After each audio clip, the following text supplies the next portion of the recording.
ಸರ್ಕಾರಿ ಆಸ್ಪತ್ರೆಗಳು ಬಡವರ ಪಾಲಿನ ಸಂಜೀವಿನಿ ಅಂತ ಕರಿತೀವಿ. ಇದೇ ಸರ್ಕಾರಿ ಆಸ್ಪತ್ರೆ ಒಂದರಲ್ಲಿ ಲಕ್ಷ ಲಕ್ಷ ಬೆಲೆ ಬಾಳುವಂತಹ ಉಪಕರಣಗಳನ್ನು ಕಳವು ಮಾಡಿರುವಂತಹ ಆರೋಪವೊಂದು ಕೇಳಿ ಬರ್ತಾ ಇದೆ. ಅಲ್ಲಿನ ಅಧಿಕಾರಿಗಳು ಮತ್ತು ಡಾಕ್ಟರ್ಸನ್ನು ಕೇಳಿದ್ರೆ ಇದಕ್ಕೂ ನಮಗೂ ಸಂಬಂಧ ಇಲ್ಲ ಅನ್ನುವ ರೀತಿಯಲ್ಲಿ ಉಡಾಫೆ ಉತ್ತರವನ್ನು ಕೊಡ್ತಾ ಇದ್ದಾರೆ. ಅಷ್ಟಕ್ಕೂ ಯಾವುದು ಆ ಆಸ್ಪತ್ರೆ ಅಂದ್ರ ಇಲ್ಲಿದೆ ನೋಡಿ ಡೀಟೇಲ್ಸ್. ತಾಲೂಕು ಆಸ್ಪತ್ರೆಯಲ್ಲಿ ಬೆಲೆ ಬಾಳುವ ವಸ್ತುಗಳು ನಾಪತ್ತೆ. 24 ಲಕ್ಷಕ್ಕೂ ಹೆಚ್ಚು ಬೆಲೆ ಬಾಳುವ ವಸ್ತುಗಳ ಕಳವು. ಕಳ್ಳತನದಲ್ಲಿ ಆಸ್ಪತ್ರೆ ಅಧಿಕಾರಿಗಳು ಸಿಬ್ಬಂದಿ ಭಾಗಿ ಆರೋಪ.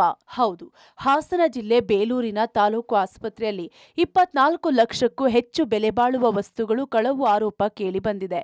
ಸರ್ಕಾರಿ ಆಸ್ಪತ್ರೆಯಲ್ಲಿದ್ದ ಸ್ಕ್ಯಾನಿಂಗ್ ಮಿಷನ್, ವೆಂಟಿಲೇಟರ್, ಆಕ್ಸಿಜನ್ ಸಿಲಿಂಡರ್ಗಳು ಸೇರಿ ಲಕ್ಷಾಂತರ ಮೌಲ್ಯದ ವಸ್ತುಗಳ ಕಳ್ಳತನ ಆಗಿದೆ.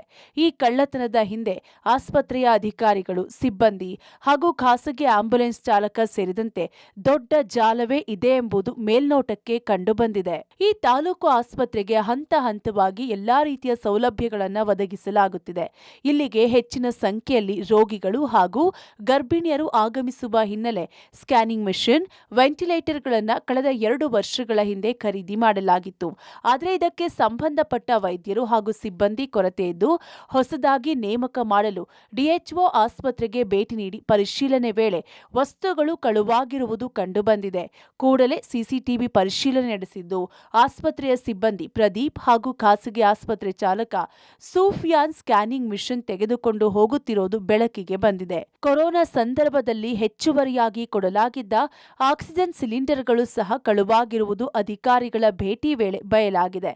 ಈ ಬಗ್ಗೆ ಪ್ರತಿಕ್ರಿಯಿಸಿರುವ ತಾಲೂಕು ಶಸ್ತ್ರಚಿಕಿತ್ಸಕಿ ಜಯಲಕ್ಷ್ಮಿ, ನೂತನ ವೈದ್ಯರಿಗೆ ಕೊಠಡಿ ನೀಡಲು ಪರಿಶೀಲನೆ ನಡೆಸುತ್ತಿದ್ದೆವು. ಆಗ ಸ್ಕ್ಯಾನಿಂಗ್ ರೂಮ್ ನೋಡಿದಾಗ ಮಿಷನ್ ಇರಲಿಲ್ಲ. ಸಿಬ್ಬಂದಿ ಪ್ರಶ್ನಿಸಿದಾಗ ಅದು ಕೆಟ್ಟು ಹೋಗಿದ್ದು ರಿಪೇರಿಗೆ ಕೊಂಡೊಯ್ಯಲಾಗಿದೆ ಎಂದು ಹೇಳಿದ್ರು ಅಂದ್ರು.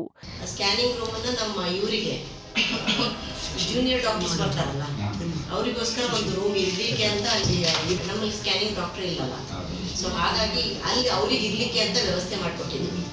ಸೊ ಆ ಸ್ಕ್ಯಾನಿಂಗ್ ಮಷಿನ್ ಅಲ್ಲಿದ್ರೆ ಅವ್ರು ಓಡಾಡೋದಲ್ಲ, ರಾತ್ರಿ ಎಲ್ಲ ಸರಿ ಆಗಲ್ಲ ಅಂದ್ಕೊಂಡು ನಾವೇನಂದ್ವಿ ಸ್ಕ್ಯಾನಿಂಗ್ ಮೆಷಿನ್ ನಾವು ತಗೊಂಡೋಗಿ ಅಲ್ಲಿ ಒಂದು ICU ಇದೆ, ICU ಅಲ್ಲಿ ಇಡ್ರಿ ಅಂತ ಹೇಳಿದ್ವಿ.